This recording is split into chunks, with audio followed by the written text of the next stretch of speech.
Knitting is a lot more fixable than people tend to believe. You think you've knit something in place and then you're stuck with it. The start of this sock actually should have been with a golden coloured piece of waste yarn. It would make my joining of the sock top much easier later. So I'm going to replace it with this piece of knitting instead. I could put waste yarn on this, but I'm just going to graft this off the needle. So I'm coming in purlwise, and that will put my yarn sticking out of the front face of this stitch, which is what I need. So I'm coming in purlwise, and I've cut my sewing yarn to about 4 times the width of the edge I wish to sew, so that should give me enough yarn to get the whole way across. Now all I have to do to replace this first piece of knitting, this was knit from this edge, this is the cast on edge, knit in this direction, is to copy the way the red stitches intersect with the green ones, and the red yarn goes around here. It's like duplicate stitching that very last row of red. Then I'm going to go back to my beginning piece of yarn, and now this is laying flat. I can see that my yarn needs to go back into the front of the stitch and purlwise into the next one. So this is just a stocking stitch. Join. And I'm going to snuggle that stitch so it's a sort of normal size. Then come back to this edge and copy the next red stitch. So here's the red stitch, and it goes behind those 2 legs of the green stitch.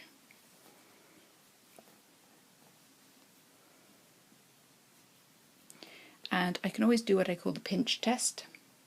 See, the green stitch looks perfectly happy, so my yellow yarn is in the right place. And if the yellow yarn is in the same place as the red yarn, then everything's going to be lovely. So that stitch has got a little loose. I don't want you to have these stitches too loose, but I also, because I don't want to run out of yarn before I get to the other side. So back to where I came from on this side, into the front of this stitch,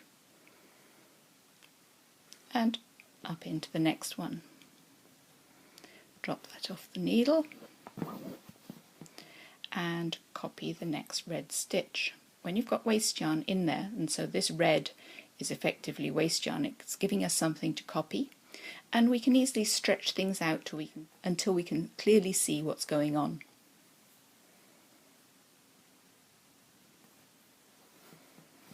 I'm just going to continue that right across the edge now.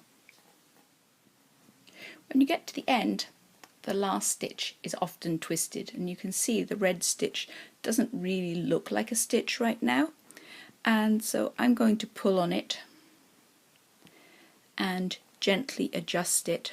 So I'm getting hold of the stitch side here and trying to pull the outer side of that stitch so that the green twist sort of resolves itself, and if I can push that up out of the way, I can see that my red yarn goes in through here and through this little green twist here, and I can check that by pulling on that red stitch side, and I can see the red yarn running through where my needle is going through. Edge stitches are always the trickiest, and if you can't get it, you could actually remove the piece from underneath and then fix the edge stitch last of all, but generally people feel more comfortable when all their stitches are secure. So back down into that edge stitch one more time. I've used up almost all my sewing yarn, and now my yellow patch is superimposed over the top of the red one, and I can now cut away the red one from underneath.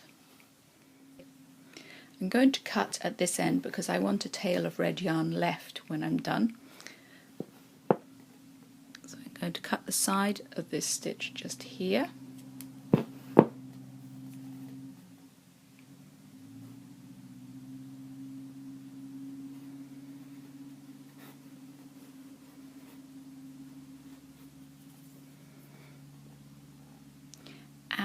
then just untease the red stitches. Oh, before we go any further, there is a further check you can do on this to make sure you've stitched in the right place. Can you see how we have sewn yellow twins for all the red stitches? So that shows that we have stitched exactly where the red stitches were. And now I can remove the red ones from underneath. So this is yet another example of how using waste yarn or additional bits of knitting can help you change, modify, rescue your regular knitting. Now this join is a perfect graft, and for more about grafting and perfect grafting, see my other YouTube videos or my DVD, Finesse Your Knitting 1. All sorts of powerful uses of this technique. And a perfect graft is where we grafted the stitch heads, so we grafted yellow stitch heads to the bases of these green stitches' feet. So the direction of knitting was all the same way. You could use this same technique to lengthen a sleeve, so you'd knit a new cuff longer and you'd find a row where everything matched up, and then you could superimpose the new one over the old one, add the new one, and you're not committed until you decide that the replacement is suitable, and then cut away the old one from underneath. You can stage amazing rescues with this. And here's the last stitch. And there we go.